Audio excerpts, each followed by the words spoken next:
You may not be aware of this, but there was a meme going around for many, many years that Nicolas Cage was in fact undead, a vampire. He's been living for hundreds of years, sucking the soul out of Hollywood in order to maintain his sustenance and continue living in the shadows. Well, they've taken that idea and they finally made it a movie called Renfield. I'm going to review it, spoiler free, right now.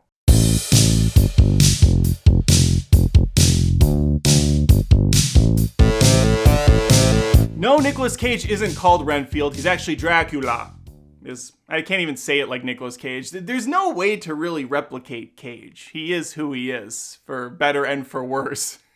I really love the Community episode. If you haven't seen Community, fantastic show. But there's a whole class dedicated to if Nicolas Cage is a good actor or a bad actor. It's really hilarious. Anyway, I still don't know the answer. Here, however, he's kind of both. He's definitely hamming it up like crazy as Dracula. Joining him on his misadventures is Nicolas Hoult. He's Renfield. That's who the story's really about. I was worried going in that Nicolas Cage wasn't going to have that much screen time. Sometimes trailers are misleading. They show all the good stuff up front. This trailer is very misleading. It shows all the good stuff up front. But not because Nicolas Cage isn't in it. He's in it a decent amount, but because there's someone else in this film that's actually one of the main characters who's only in the trailer for maybe 5 seconds. And that's Awkwafina. America's sweetheart, Awkwafina. How does she keep getting work? I have nothing against her, per se. As a person, she's probably delightful. As a musician, I think she was a rapper back in the day, based on the name, probably a rapper. I doubt she's a country singer. I would imagine pretty solid. As an actress, she's the same freaking person every time. Half comic relief, half sage advice person. Here she is in it so much, I question how the trailer's even legal. I felt ripped off. Now, before I rant too much, I want to say Renfield, not a bad movie, not a good movie. It's just a movie. It's thankfully only an hour and a half, so you're in and out pretty fast. The pacing's not terrible. There are good moments in this movie. There are jokes that land. There are some action scenes that are pretty great. But the overall completed package is a miss. Good little chunks sprinkled into an overall narrative that's just not very fun and engaging.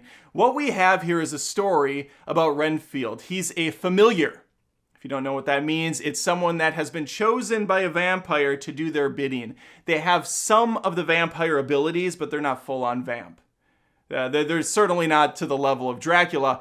So we have a dude who's been kind of at the aid of Dracula for many, many years. I believe he's like 80 or 100 in this.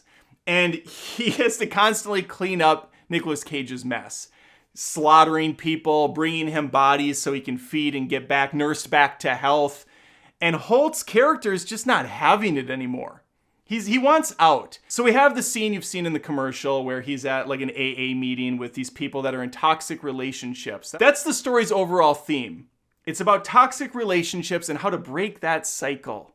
We've seen this done in movies like Austin Powers, where Dr. Evil and his son go to the Carrie Fisher meeting group. We've seen it in Wreck-It Ralph, where he doesn't want to be a villain anymore. He doesn't want to be a bad guy.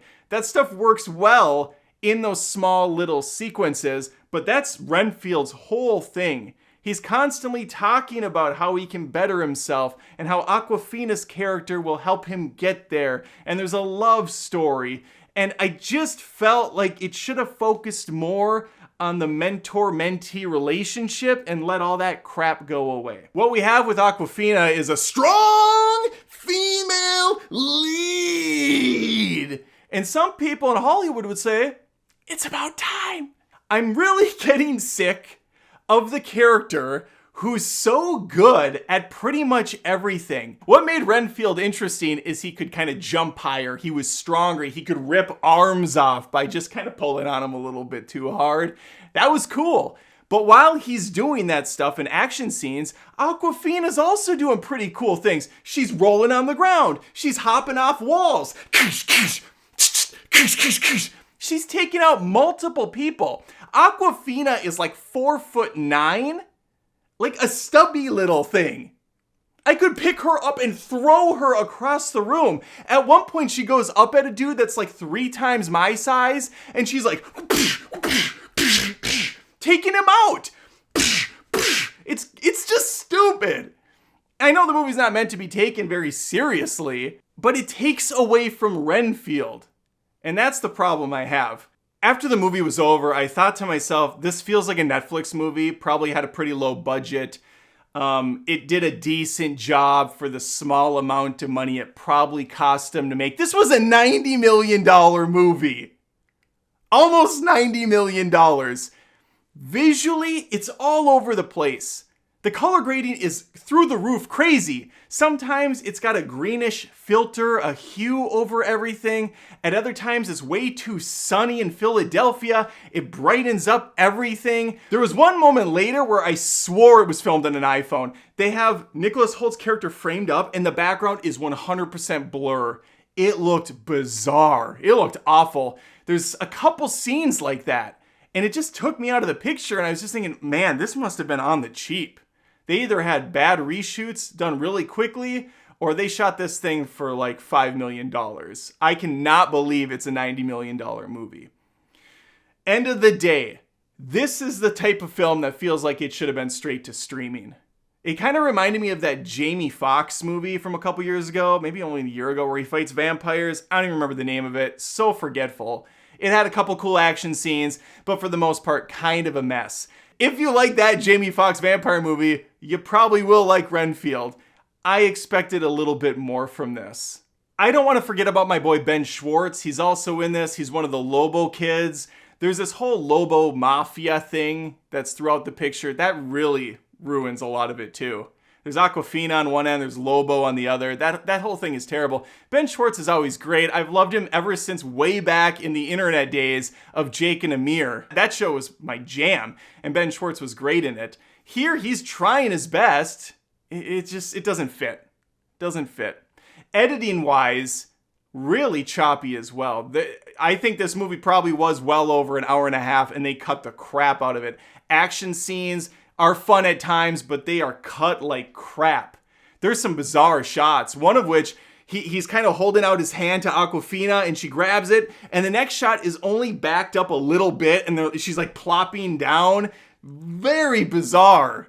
I think it was the same shot and they probably just did an artificial punch in from a wide angle lens.